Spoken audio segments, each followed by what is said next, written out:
Renaissance festivals are mostly craft shows, and there are some shows that allow imports in, but even those imports will be leaned on to be something that was or could have been made in the time period.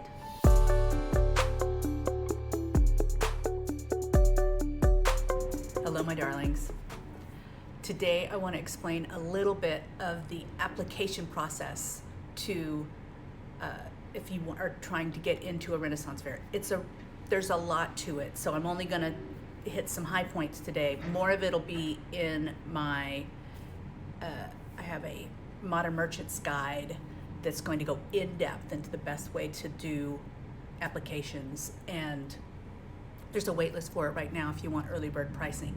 But Renaissance festivals are mostly craft shows, and there are some shows that allow imports in, but even those imports will be leaned on to be something that was or could have been made in the time period. Many shows are strictly craft shows, and applying is just like applying to any art show, in that you're going to turn in imagery, you're going to let them know what your setup looks like, and it's going to be reviewed by a person or a group of people to decide if your product fits in the mix of what's already in the show. Now, this means that there's some stuff that's probably never going to be sold at a show, and some stuff like people bend the rules for. Maybe they've decided that a show that's open after dark really does need light up lightsabers, and so they let someone do those. But sunglasses are probably not going to get in. And there's a lot of people that are seeing how many customers go to Renaissance fairs and how freely they spend when they get there, and they say, hey, that's the place I want to sell. And they call up a crafts coordinator and say, hey, I want an application. And if the crafts coordinator says, what do? They say, I have a sunglasses shop. Your sunglasses shop is probably not going to get in. And the reason I mention showing what your setup looks like is, unlike an art show where you're going to set up a tent, you might be able to set up a tent in a Renaissance fair, but you're going to have to make it look like a period tent. You're going to have to hide your poles. Your signage is going to have to look like it's from the period or like it's hand painted. You may have to do some scallopy edges around the edge of your tent.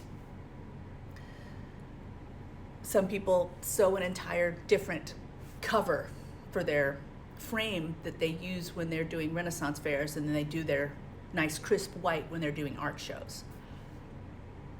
But all those beautiful buildings that you see in there are not, with a couple exceptions, not strictly owned by the show. You don't get to show up and decide you want to rent that building, because somebody else owns that building and is maintaining that building and is going to vend out of that building during the festival. So Renfaires are kind of, it's not an entry-level endeavor. It's like grad level. So some shows are going to explain all that in their application process, just to kind of try to weed out some of the people that they're going to have to say no to, and some won't. So do some research. Go to a show before you apply to a show and see what kind of products are sold there, and see if there's a gap where your product is. Some shows, many shows, have categories that they put the arts and crafts into, and they only let in certain numbers, or one of their potters is retiring, and so they're looking to slide another potter in, but they try not to weight the product mix too heavily into one category. So they may not be accepting any applications from leather workers, but they are accepting pottery and jewelry this year, or many variations of that. They may be accepting costuming, but not headgear. And so if you apply with a really broad mix of things, one, it doesn't look like you made all those things, and two, they don't necessarily know what category to put you in. You're going to have to tell them what percentage of your product line is each of these items, and you might get approved for only one part of your product line. And then you have to do the math and decide if it's still worth the money, the cost of doing the show, if there's a segment of your product line that you're not allowed to sell there. So there's no way I can go into best practices for an application in a little explainer video like this, but trust me, there are some. People who are fans and guests of multiple Renfaires are going to have a better understanding and a better, I won't say you're going to have a better standing with the office, because they don't honestly know who you are. But because you know, you have a better understanding of what the atmosphere is that the festival's trying to present, you're going to have a better chance of making a proposal that appeals to that office. Every office is different. All of these are small businesses owned by individuals. There's only a few companies in the nation that own more than one festival.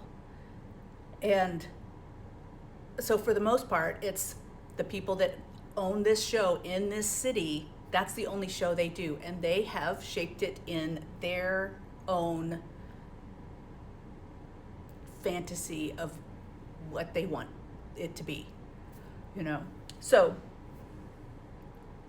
application process is sometimes slow. The jury doesn't meet once a week. It might meet once a year. And so you've got to get in an application before that meeting.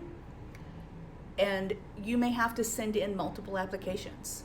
Some shows tell you no the first year, let you do a guest visit, you have a guest weekend the next year, and see how your product and how your presentation fits before they would allow you to be looking at a permanent site at their show.